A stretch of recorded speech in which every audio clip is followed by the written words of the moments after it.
Today we get more specific. Why unicorn logic breaks in AI, and what investors should do instead. Please welcome Peter Vesterbacka, co-founder of Slush and co-founder of Rovio, Danny Farha, co-founder and managing partner at Biko Capital, Eddie Farhat, executive director and CVC at E& Capital, and Ahmad Ali Alwan, CEO of Hub 71. Hello. Yes. So yeah, great to be back, and everybody just had lunch, so we're gonna see if we can keep you awake. We'll keep them awake. Yeah, We'll keep them awake. We will wake you up. But hey, maybe kind of like a bit of introduction. So I'm Peter. I used to be the Mighty Eagle at Rovio, so we made this little game that some of you might have played, Angry Birds, back in the day. And then also started Slush, so that's the biggest and best startup event on the planet. Let's test it. Who's been to Slush Helsinki here? Not enough. 5%? 10%? Yeah. Okay, we'll change that. We'll fix that. We'll fix that. But I mean, you can ask these guys what they I'm a big supporter. think about Slush. And the cool thing is that the biggest and best startup event on the planet is run by young people. That's actually why we started. So we had like 20,000 people there in Helsinki in November, but the whole, and 6,000 founders, over 4 trillion in venture capital, so biggest gathering of venture capital any given time. Anywhere on the planet, and it's in Helsinki in Finland. So in Europe, that you might have heard that, you know, like there's apparently like too much regulation and like not enough capital. So of course that's like bullshit. But anyway, so I really encourage you to check that out. And you allow older people like me to go. Yes. Cool. Yeah. But it's really amazing that you know, it's an example of the fact that young people can do anything when you let them, and that's like very important. But anyway, so who are you guys? Hi everyone, I'm Danny Farha. I'm a managing partner of a company called Biko Capital. We're an early stage venture firm here in the region. We invest primarily in the GCC. We run 5 funds. We have an early stage fund, Fund 4, that we're investing out of right now. And we have just gotten a growth fund to start with. So that's us in a nutshell. Congrats. So hi everyone, Eddie Farhat from E& Capital. So we run the fund of E&, which is formerly known as Etisalat, the local telco, and we invest from anywhere from deep tech to things that are closer to home, fintech, health tech, edtech. So I look forward to the conversation today. Hello everyone, my name is Ahmad Ali Alwan. I'm the CEO of Hub 71. We are a government-backed initiative by the Department of Economic Development in Abu Dhabi, by Mubadala, who I'm sure a lot of you have heard of. And our mission is to enable the tech ecosystem out of Abu Dhabi through different programs and initiatives that support startups across the stages. And that can only happen by having great partners. So we've supported about 300 startups for more than 200 partnerships. And our mission is to make sure that unicorn logic still applies and grow great companies out of Abu Dhabi. Very cool, very cool. So we were asked to discuss this very interesting topic, I think, like why unicorn logic breaks in AI. So We don't like the title. okay, why? So maybe in addition to the intro, if you allow me, Yep. I'll take you down our journey. So our first 3 early stage funds, we didn't have sort of sector theses, but by the 4th, which is the one we're investing out of right now, this is back in 2023. This is like pre-GPT launch. We actually sat down with ourselves, came up with a very deep thesis for investing in early stage. Early stage, by the way, is like pre-seed, seed, and A. Ideally entry point around the pre-seed, seed.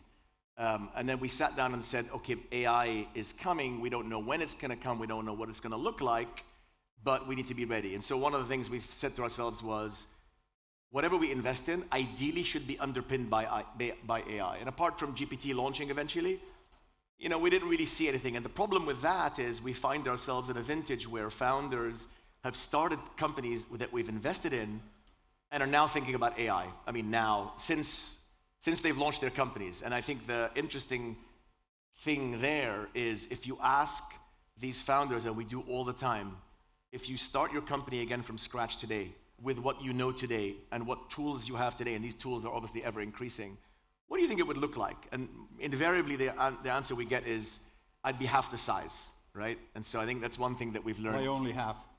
Yeah, good question. And they can't even get the half done, right? And so if you ask them why, that's a whole different conversation altogether. It just doesn't feel right to start getting rid of people and to replace them with software and agents and so on and so forth. But I guess let's take a few steps back. So we're looking at this AI thing happening. And by the way, it was happening in 2004 as we were actually writing our own thesis. And this gentleman is far. How many geeks in the room, just so we know the audience? Lots of geeks. Wow, this is great. Okay, he's the geek. So he's definitely the geek, and you'll see why in a second. So as we took a step back and thought, right, how is the world playing out from an AI perspective? We realized very quickly that there's an infrastructure layer and a hardware infrastructure layer for starters, right? GPUs, robots, and the supply chain needed to make all of that stuff. And that's nothing that we're going to invest in, neither as a regional investor, nor as an early stage regional investor. It makes it even more remote for us to do that. On top of that hardware sits the foundational models, and we started seeing all these rounds, OpenAI, Anthropic, XAI, even in Europe, Mistral, and we're like, we can't invest this. The smallest check in those rounds at the time when they first started getting going was $250 million, and they were still tiny. So we're like, okay, we've missed the LLM. It's probably a good thing, as Eddie will tell you in a second. We've missed the, but you want to. This is like the super cycle of probably our careers, right? You want to be involved. You want to go long. You want to invest. You want to be involved. Let me just leave it broad there. And so we said, okay, LLMs have gone, and thankfully in the region, in Abu Dhabi particularly, given that we're here, doing an incredible amount for the nation and on a sovereign basis for many other sovereigns on the LLM front. But like, it's a government thing. It's not for us. We can't touch it. And so we start looking at the app layer. And then we see the app layer and we're like, yeah, we can play here. And then of course, America has the largest capital markets, the highest talent bench in AI and everything else, obviously, right? And so they start building Clay and Glean and Harvey, and the category leaders at the app layer are already defined. They will be challenged, they are being challenged, but you get what I'm saying, right? I mean, these people are raising now mega rounds and have generated insane revenues, like $100, $200, $500 million of revenue in 1 to 2 years with very small teams. There are 5 to 20 people. Those that have recruited more people and have just raised these insane rounds, I think are doing so for defense. So we look at ourselves and think, now what do? We need to be able to invest in AI, apart from our portfolio, use AI to be much more efficient. And basically we then solved it by saying the only way we can invest in the region in AI, we think, and I'm going to hand it to the more technical guy in a moment, is through attributes, right? Gemini, please summarize. By the way, he's about to kill. There's a lot of disagreement here. So there's 2 foundational things that we need in speed and shipping product and iterating as quickly as they do in the valley is table stakes. If you're not doing that, it's someone else will. So I'm discarding that, but it's extremely important. But basically, if you have data that at scale compounds and makes it a lot more valuable and some sort of network effects, combined with workflow, operational workflow, where you're literally stitched into the fabric of a business, those are 2 attributes that when we see it, make a lot of sense. And we've made a few investments, but I've said it, I think I've overstayed my welcome right now. So I'll pass it on to that are on thesis for us. Yeah, we should have Gemini summarize. You should have a timekeeper as well. Yeah. So thank you, Danny. Thank you, Peter. So look, I'll go back to the title, and the title assumes that the logic breaks because as you consume more use cases, you're going to consume more GPUs, and so the variable cost grows. Whereas software, build once, ship, marginal install is 0. Yeah. So I think there are 3 or 4 things I disagree with the thesis, because if you drive a car in a lake and you say it doesn't work, you don't blame the car, you blame the driver. And instead of being geeky about the titles, as you were speaking, I came up with more interesting dimensions. So first, we'll talk about dementia. If you bring the smartest person that can solve any problem, but every time that they're asked the question, they have to think from scratch, obviously you're going to be very inefficient. And so for those who are looking at the space, memory development in agentic execution in AI is a big thing now, because ideally, if I ask you the question 3 times, 4 times, and the answer is more or less the same, you don't need to go fire up a small sauna of GPUs. You actually can retrieve the answer. So that's the dementia factor in GenAI was early days because people were just trying the technology. They were not thinking about engineering. They were just thinking, what can this shiny thing do? Today, some of the researchers did like on Cloud Code, which is very widely used, around 90% of the queries don't even hit the LLM, they hit the cache. Fine, excellent, we want that. Second thing is about hiring PhDs. PhDs are great if you want excellent, and here PhDs is like the biggest, largest models, the Claude 4.5 Opus, Gemini Ultra, Chimera. So, and ideally, eventually you realize that sometimes if you ask a PhD a very trivial question, you might get a too long of an answer that you don't want. So there's also a benefit of not going to the larger model. And so the second pillar, which is bending the curve of OpEx for AI builders, is model routing.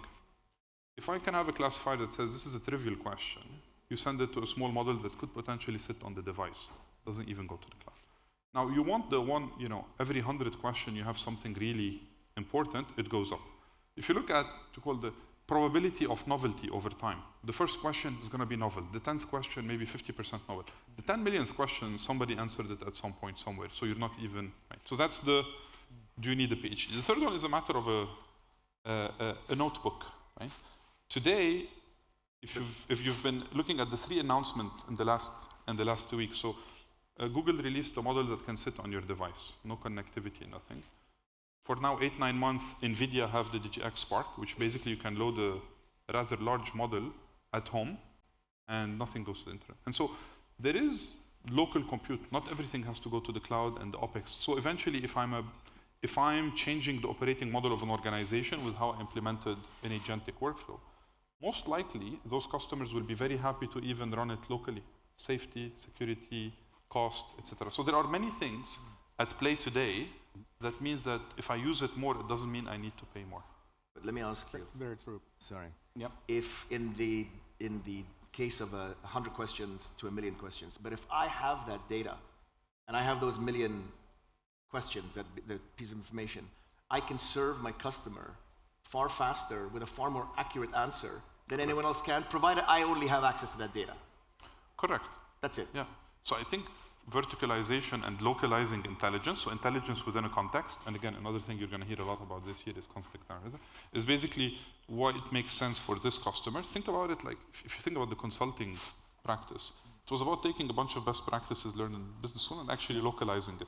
But if you've ever spoken to a client of a consulting, he's like, they just told us back the answers we gave them when we were doing the interviews, right? And that's, I think, where localizing knowledge to enterprises is going to happen. Yeah. But I think that now, listening to this, I think what we should also keep in mind, and I don't think that like the logic, unicorn startups or like doing things actually changes that much with AI, because if you look at the world right now, I mean, with the LLMs, I mean, everybody, and as you said there, like, okay, you need billions or maybe even trillions in the future to build like ever larger, like language model. And I always compare this to diabetes. So if you look at, diabetes market, what happened there, many years ago, the competition was all about who can make the purest possible insulin. The competition was about 99.99 whatever, pure, because some patients, very few, but some patients get allergic reaction if the insulin is not absolutely pure. So all these pharma companies were competing with, hey, we have a bit purer, but I mean, very much diminishing returns. And then these Danish guys invented this pen, and they took over the market. So they basically made it so much easier to actually use that very, very pure insulin. So this injection pen that now everybody uses. So I think that here also it's actually very bad if you have abundance of money. Okay, how many billions do you need to raise now for your series, XYZ or whatever? So if you have lots and lots of money, you will use lots and lots of money, and you will build super inefficient systems. I mean, I don't know if you follow, what is happening in China.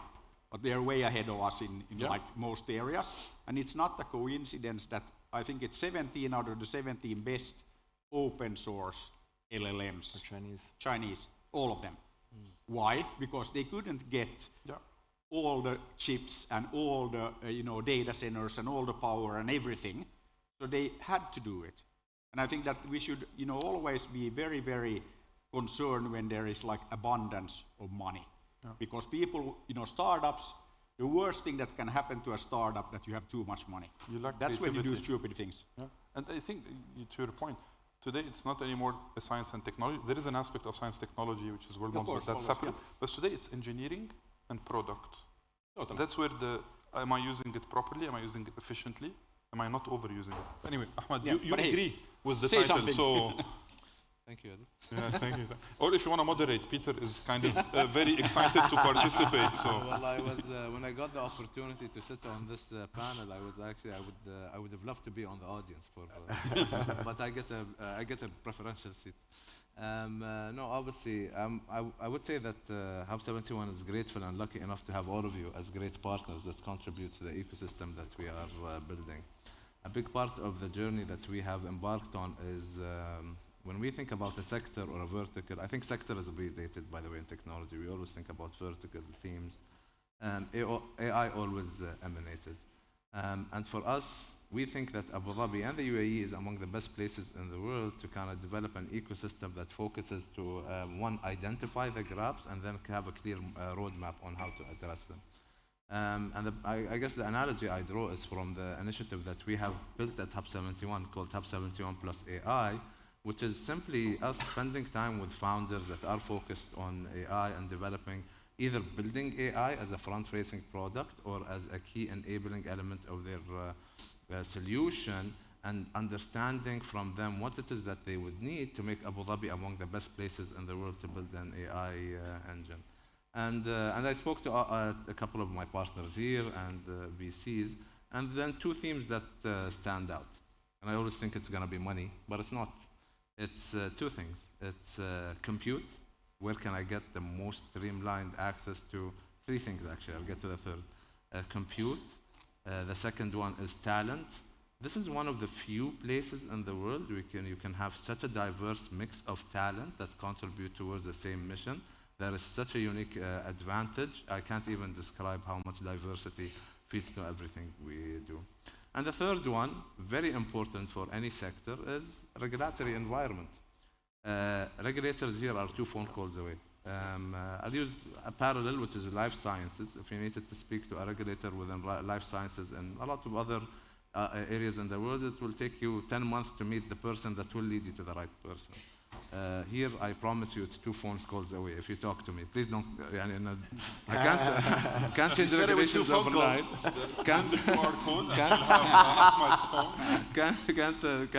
It doesn't mean that obviously anything we want will happen, but we have the eyes and ears of these people and elements. So it goes without saying that Abu Dhabi had that foresight on what it would take to build an AI behemoth through a great example, which is G42.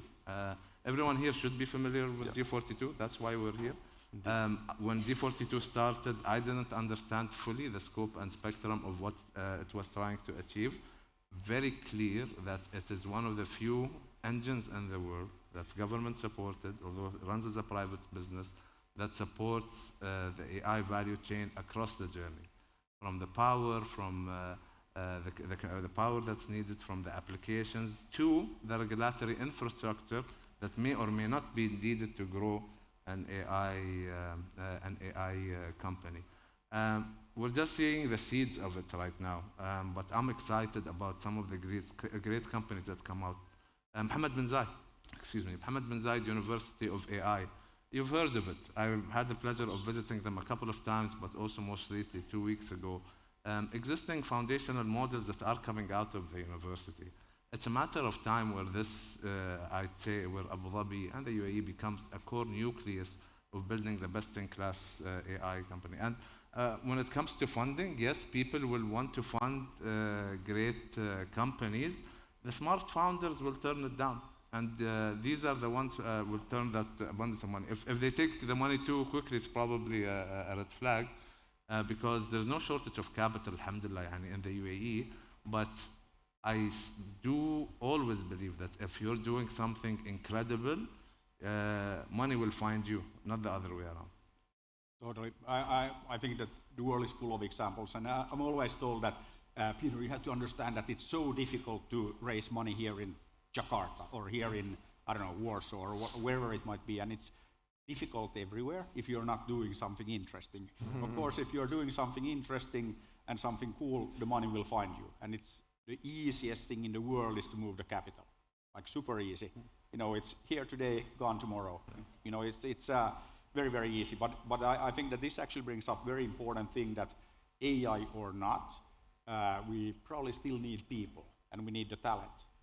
So if I then ask kind of like your question here, so now you said that, okay, this is a great place to build your next like company or next unicorn.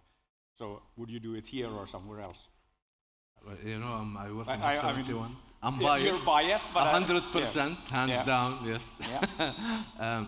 But maybe So, I'll, maybe I could see PK falling asleep a few times. So I'm sure he wants to hear about our portfolio. So let me tell you how that evolved and how we moved from investing, especially on deep tech globally, to our largest ticket last year being out of Abu Dhabi in AI business. So telling you how talent migration, not just capital, but talent is moving, and it's moving also because of the regulatory flexibility, elasticity. So if you look back, last year's AI thesis was around, one is distillation. How can I take big models, make them small? And so we have a couple of companies in the portfolio that one is doing it on the vision side, so transportation in the US, traffic control. And when you inference at the edge, it's almost no cost on the cloud. So that was one area. The second is, and there's sometimes as humans we say there's always a trade-off. For something to be better, it needs to cost more. But if you use properly Gen AI, and one of our portfolio companies does that, which is, I'm gonna, in the design phase, think of any system integrator. They're gonna spend 6 to 9 months to design a new, let's say you're doing a transformation for your business. We're gonna spend that time design. What does it mean design? I'm gonna generate options and pick one which is better before I implement. And so if you use generative AI to actually generate those options and compress that design time, actually when you push it to production, you follow your software development lifecycle, cost stops. You just test it and run it like a good old software. What you just did is you've compressed the people part. And so companies that are attacking this AI, not just I want to replace software, but actually it's the software and the operator of the software. You suddenly, one, have a bigger market, and second, you actually have a more robust value proposition with healthy margins, etc. And so we have a couple of businesses in that. And the last one, which is where I think we did the investment last year in applied AI, is to think about, I don't need to necessarily solve for the hardest problem. I think the insulin example you gave was excellent. It's like, there are so many human activities in an organization that could be subject to automation with high reliability, especially in regulated industries, which sounds a paradox. If you think about the first generation of GPTs, you would never touch a regulated industry. Why? Because those were big models meant to address shallow question across a very wide set of topics. However, when you're working in the regulated industry, I'm doing compliance tracking. Actually, I want a small model that only knows one thing that actually will not hallucinate. And so again, we see the good use of the technology allows you to have low cost, high value. Actually, any bigger models in those use cases will be a problem.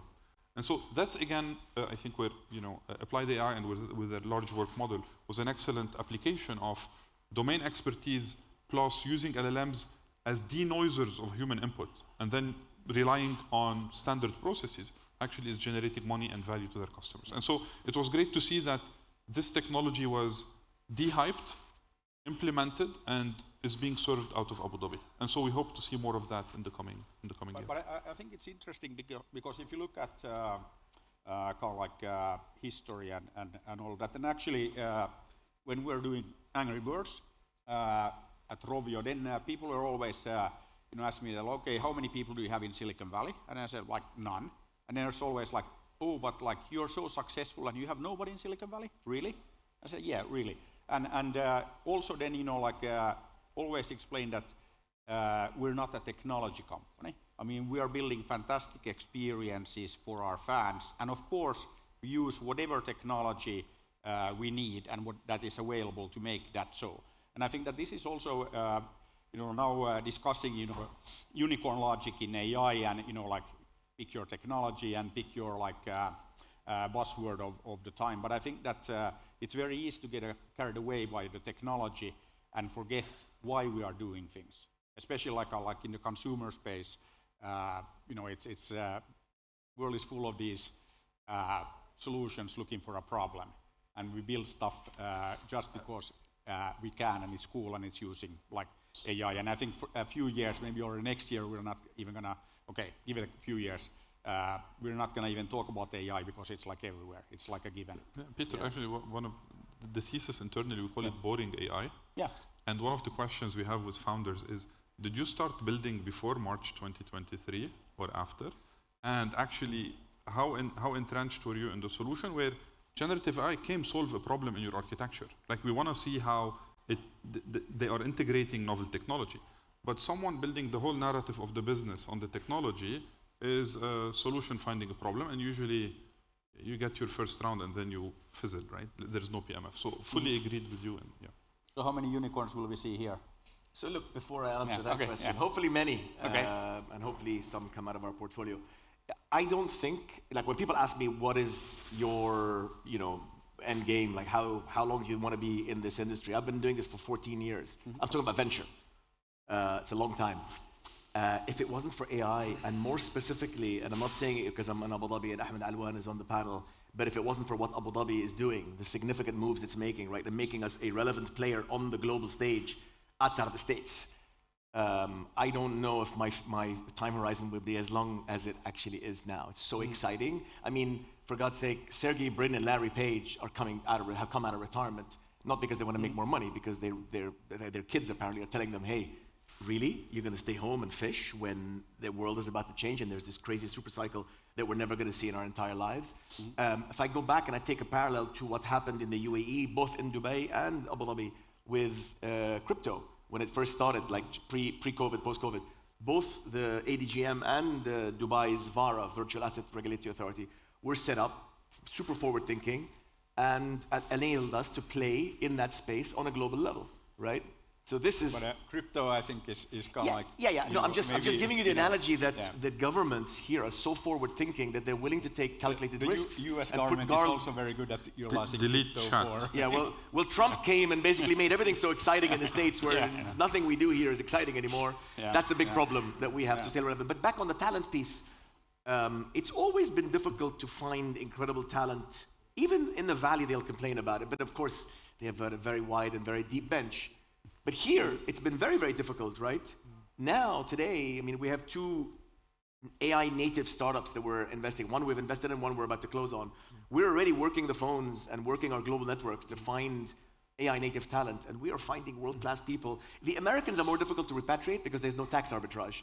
For the most part, they pay taxes wherever they are in the world, right? Yep. The Europeans, given this incredible city and how safe it is and all the value proposition that it has going for it, in addition to the economic attractiveness, is proving to be, I mean, I don't want to jinx myself, but actually quite easy. Like people, quitting Europe in a matter of weeks and being here in a matter of months, or seriously difficult key positions. Yeah, I think that is maybe the most important thing is that where does the talent want to be, and that's actually going to be very, very deciding factor. And I think that we have a advantage over the US for many reasons right now, and coming from Europe, I think that we're going to make the most out of it. But I think also in looking at some cool examples in Europe, so I mean, if you take Estonia, 1.3 million people, they've created 13, 14 unicorns already. So I was before the pandemic, I was in Beijing, and there was a startup event, and then there was a professor from Tsinghua who was super happy that, hey, over 200 unicorns created in China. Okay, that's a lot, and they're competitive with the US and all of that. But then you look at the per capita numbers. So in China, it means that they need 7 million Chinese people for one unicorn, and in Estonia, it's 100,000. And I think that this is, very interesting metric, that it just proves that, and I mean, if you look at Estonia as a role model there, tiny little nation, massive number of unicorns and success stories. And I think that they have managed to build a very successful ecosystem. I mean, they also, like you're doing here, they invested in education. I mean, they copied a lot from Finland, so good to have a good neighbor. But I think that it takes time and to really make sure that you have the talent density, or build the talent pool, and I think that you, wherever you want to see success, you need to do that. And AI can also have an impact. I want to just say three things specifically about, I think, what the country did. First, I think not letting a good crisis go to waste. Right? Yeah. The management, the excellent management of COVID that the country did, put it on the map in terms of how well coordinated from, regulating, governing, implementing, right? So that actually is, because at the end of the day, even technologists are people, and they want to live in a place that's safe, and so that's one. Second, if you look at the number of actually millionaires coming inbound versus outbound per country, I think UAE is among the top, if not the top. And three, in terms of, I think the country, what it has done in terms of capital, not just locally, but actually investing in data centers, whether it's in Europe, doing the Stargate deal, so being actually in context for technologists. And four, but not least, I had the pleasure a few weeks ago to attend the Advanced Technology Research Council's in Abu Dhabi's open day for more than 50 technologies with patents behind them, 1,200 researchers actually building deep tech in country. And the first four we had a chance, some of, I think Abdulaziz was there from Beko, to look at is fascinating. You're talking world-class competition. And so what this is happening, when I see in terms of both deal flow and in terms of hiring, looking for talent. Over time they're going to be right here in our backyard. Give an anecdote. I had talent who had a choice between moving to a fund in New York, Singapore, and Dubai. And they're like, no, this is my top choice, and hopefully we'll have that more. So I think it's not looked as secondary market. It's now becoming a primary market for talent, but also for startup fundraising, because of what the country has done locally, but also globally, and now exporting IP from the country. Two things on your... Danny, I'm slightly upset at you. You kept saying I'm a geek. They decided to put my photo as an icon. So I don't know what did you do with that? But you weren't as an icon earlier. Yeah. What happened, guys? They just, they listened to wisdom. They listened, huh? Yeah. Gemini. We Looks tout like you a little bit, anyway. It does look like me when I'm focused, yeah. We tout this statistic about importing the most number of millionaires, and we're definitely like top 2 or 3. Sometimes we're even number 1, I think. Maybe not. I think the state still takes that accolade. Anyway, it's a fantastic accolade. But for me, that's Monaco. And that's one aspect of the country that I think we should nurture. What's much more important to me, clearly because I'm in this line of work, is that we create these millionaires, not just import them, right? So I think your question of how many unicorns are going to come out of our portfolio, the region, the UAE, is the right question, specifically around this question, this topic. But I want to say one thing. I think the US... But I think it's like attracting millionaires or billionaires is like one thing.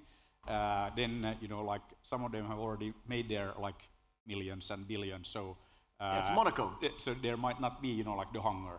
And I mean, that's the problem. I'm saying they want to come and retire here and spend lots of money and buy very nice houses. It's always there's like these events. There's like a big event in Europe in Lisbon, and then the world is full of what I call these wannabe Silicon Valley events. So you organize it, and then it's like almost like Silicon Valley, fly in a bunch of people from the US, and they will tell you like all kinds of cool things like fail fast, and then they leave and nothing happens. But I always say, like, and then people tell me, okay, Lisbon is like the Silicon Valley of Europe. Then I always ask that, okay, but do you know where the young Portuguese people are? Do you know?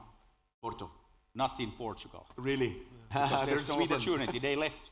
And so the thing is that I think it's much, much more important to attract young people, talented young people who have not yet made their billions or even millions. So I think this is something that is super important, because I mean, young people are the future. Where do we invest, in the future? Invest in the education of young people, because they are the guys who are going to build all of these like cool things. I think we need to do them both. We want a large population, we want demographics, we want quality demographics, we want local consumption, but then we also want to create... Angel investors are not bad. You want them also in Angel town. investors are not bad. They hopefully invest in our funds. Yeah. But I think there's a curse to this. There is a curse to this American treadmill dynamic, and that is, if you look at the Cursors and Harveys and whoever else, these AI, Are we doing well? thinking machines. Yeah, I mean, they're et cetera. building solutions for the past. No, they're But anyway. raising just to mark their equity at a certain price, where if I'm giving you $50 million of an ESOP pool at $10 billion, it's one thing. If I'm giving it to you at $30 billion, it's another, right? I'm going to give you $10 million. So my equity pool is far smaller, and therefore I can't retain, let alone acquire this difficult to hire maybe talent. I want to add another layer to the narrative, which I think is as important, and I think sometimes we don't talk about it as much. For me, a big part of what I believe is Hub 71's cheat code is the value creation activity we do, which is unlocking the opportunity. The reason that I know you, Jen, so well is because we spent some time with you to understand your objectives, what's important to you, and how can we ensure that we have an environment that would address also your needs and makes you excited, right?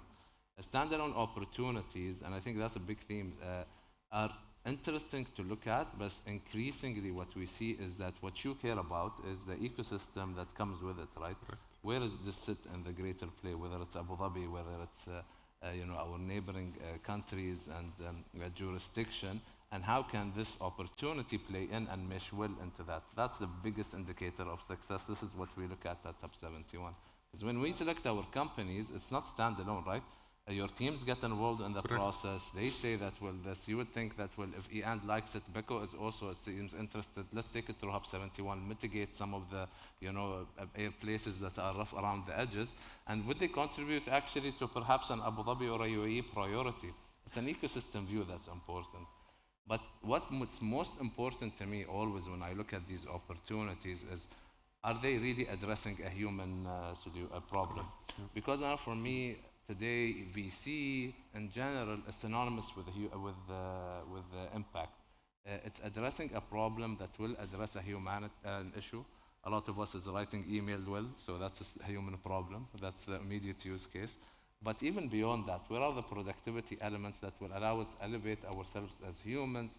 Support could be climate tech solutions, could be fintech, financial services solutions, inclusive finance solutions, and the mobility element, and like getting things delivered on time, even if it's medicine. Within life sciences, AI drug discovery is among my favorite verticals. And I think this ecosystem view is instrumental for us when we think about AI company. The rest I always hope will follow. If you're really addressing a solution and an issue that humanity will benefit from, it will come together, inshallah, and get you the... Yeah. So thanks for saying that. Maybe quick segue. We are incubating, or it'll be our first company that we actually incubate, which means we find the syndicate investors and the CEO and leadership team, and it's an AI startup, and it is basically on mission. Of course, it's there to make a hell of a lot of money, but the mission, why we exist, is to get the region, specifically the UAE, to take its seat on the table of tech entrepreneurship and innovation. That was why I started this firm 14 years ago. And so we're starting this company because we go out to non-technical, let alone technical companies, even our portfolio, they don't know where to start to adopt AI. So we're like, you know what? We need to start a small little McKinsey with human in the loop, where we basically productize the services, but you have a human to go in there and diagnose and say, what do you need? Let's build it for you, and get people to actually adopt AI far faster in the region. So that's what we're doing. And that's on mission, since you went down the soft impact side. I think this is like very important, because we should always keep in mind why, why we are doing things. I think that's like super important. So we were discussing, just I think before we started, but just to conclude, on the fact we're in the UAE is a big advantage when we're competing on competitive deal. So it's location in the country is actually an advantage when I'm competing with some US or European. So I just wanted to give you a very tangible. So I went back 10 years ago when Amazon Prime was starting to hit around 50% of US household, and out of curiosity, at the time I was at Google, and we're looking at the time spent per average US household on activities, and we could say, obviously, you're spending much less time commuting to buy groceries. And the question is, did that 2-3 hours you saved, did you go to the gym or spend time with your kids? No, actually people were using YouTube more and Prime Video. And so I think as a technology that's going to fundamentally improve productivity of the workforce, the question becomes, and this is where the jury is at, what do we do with that extra time? we're a hedonistic species. We're gonna, TikTok consumption, etc., is skyrocketing. And so the question, and I think is not answered yet, how do we make the most impact, social impact and benefit with that productivity that's being spared and created, right? Exactly, and I think this actually made the most important question, because it's a little bit with the startups with too much money. It's also all of us, if we have like abundance of time, that then we all know that we might not do or make the most out of that time. And as a society, I mean, this is exactly the right question, because if you don't have to do anything, you will not. And I think that's something that we should all be thinking about. But I think that we are perfectly on time here, so we now have time for some questions. So time to wake up, and there's a question waving her hand right there, back there, and in here. Is there a mic? Is there a mic somewhere? Shout. Okay. Shout. There's a mic coming. Yeah. Thank you so much for this panel. Thank you so much, speakers. It was a great pleasure to listen to all of you, very different opinions. My name is Valeria Zaychuk. I literally spent 3 years building a get-funded network startup. And my focus, as I'm a biz dev, was focusing on making startups investment ready. Right now, I'm trying to build a solution with AI. So question to all of you, how do you judge AI unicorns when you make an investment decisions right now? Obviously, team is important, but right now, team can be replaced with multiple AI solutions. Traction is important for everyone. Of course, everybody is in a number game, but what else on top of it is important for you when you judge a startup for acceleration to Hub 71 or for your investment fund? Thank you. Yeah, happy to start with this. So, if I had known how to choose a unicorn from day one, I'd be in a different panel maybe. It's always the dream. But for us, for Hub 71, obviously we have a range of programs that support startups across the journey. I'd say there's a couple of things we look at. Obviously, product market fit. If you're on the later stage, we look at companies that have already generated some sort of funding from a reputable VCs, help us validate. So if I know if it's a company backed by EAND or Beko, it's usually a no-brainer. And beyond that, we look at is the revenue model scalable? We get a lot of companies that says, oh, we want to access the UAE market. I had one company that wanted to disrupt the garage market in Musafah in Abu Dhabi. I was like, need to think bigger a little. But we want them to yes, it's a great market to start, but we want companies to think big from day one. But my favorite is always, and what I look at the most, is founder and founder dynamics. Do they have the grit, the resilience, the ability to pivot, to go on no matter what? If you look at the top founders in the world, I would say, are the ones that have this, I'd say, delusional optimism about what it is that they're gonna build, and it doesn't matter what you tell them. They're Rottweilers in that sense. Different personalities, but at the same time, you overlay that with the ability to build a culture for a team that would grow. It's a very tough combination to find. You sometimes have, founders at different levels. But when you see the aggregation of all of these, it's usually a good sign of this company is gonna have traction. What it takes for it to be a unicorn is something that is very difficult to say. Why did Uber become a unicorn so far? Kareem actually is. Kareem is an example closer to us because we've seen Magnus operate from day one. As a founder, incredible human being, for example, opportunity. It was more of a land grab model, localizing a product that made sense for the reason until Uber acquired them. It's amalgamation of a number of things, but these are the type of kind of stories I'd say you would try to look at. I think that we're actually out of time now. Sorry. So we'll have to wrap up now. But we'll be around, so you can come talk to any of us afterwards. And thank you very much for staying awake.